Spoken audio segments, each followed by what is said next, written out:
At 36, I, Marissa, am living with the consequences of a decision I once thought would set me free. I strayed from a man who loved me without conditions, who built a life around me not in spite of me. And I left it all, chasing something fleeting, confusing restlessness for passion, and mistaking consistency for complacency. I told myself we were growing apart, that the spark had fizzled, and that I was suffocating in a routine that felt too predictable.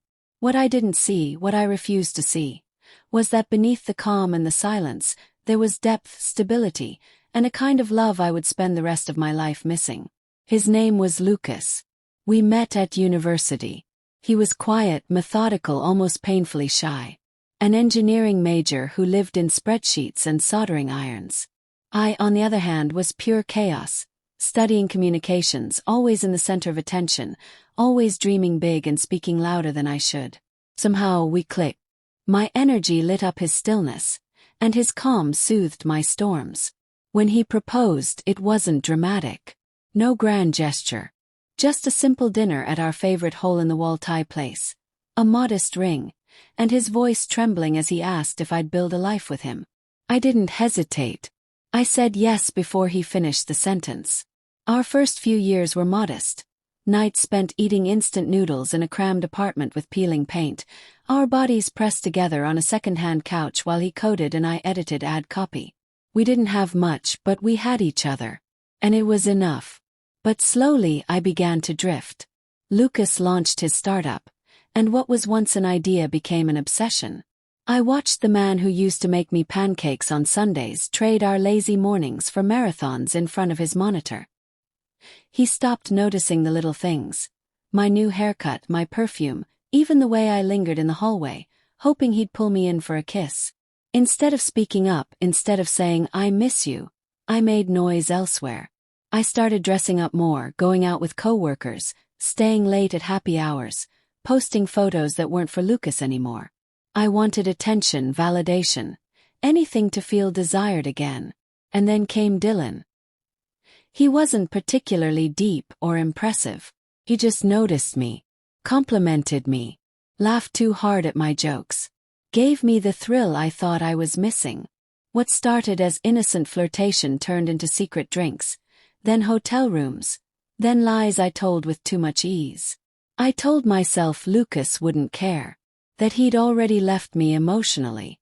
But one night I came home late, hair tousled, makeup smudged, heart pounding from guilt. Lucas was waiting at the kitchen table, my texts with Dylan open on his phone. He didn't yell. He didn't ask why. He just looked at me with this hollow expression I'll never forget and said, "You didn't even give me the chance to fix it." And just like that it was over. The divorce was clinical. He didn't fight me. Didn't scream or plead. He let me go. Gave me the apartment, the furniture, the silence I had earned. A year later his company, once a dream I barely supported, exploded.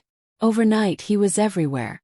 Forbes articles, tech panels, investor interviews. His product had gone global. Lucas, the quiet man I once resented for being too focused, was now worth over $8 million. He moved into a sleek modern home with clean lines and glass walls. Drove a car that looked like it belonged in a Bond movie. And by his side was a woman who believed in him when I chose not to. She's not flashy, not loud. She doesn't post bikini selfies or chase approval. She's just present, supportive, grounded. The kind of woman who stands beside her partner, even when the lights aren't on him yet. And me. I'm renting a tiny one-bedroom apartment above a noisy deli. My job in marketing, once a ladder I climbed with ambition, now just pays the bills. Barely. I buy generic groceries and pray my card doesn't decline. I scroll through dating apps, hoping to find someone who makes me feel even half as safe as Lucas once did. But most nights I just sit in silence, staring at the ceiling, wondering how I ever thought this was freedom. Dylan. He vanished 2 weeks after the ink dried on the divorce. No text, no calls, no apology. Just disappeared, like smoke from a flame that was never meant to last. Sometimes I scroll through Lucas's social media. He barely posts, Just quiet snapshots of his life. Photo of him hiking. A glimpse of a coffee mug beside a stack of books. A candid of him smiling, the woman by his side holding his hand. No captions. No boasting. Just a man content with where he is. A man who became everything I believed he could be. Once I was gone. And the ache isn't about the money. It's that he evolved into the best version of himself without me. That I left the man who would have moved mountains for me because I couldn't sit still long enough to understand that real love doesn't scream. It endures. It stays up late building something that no one else sees yet. The deepest regret. Knowing that I wasn't patient enough to see it through. That I mistook devotion for dullness. That I walked away from the quiet miracle of being deeply, wholly loved.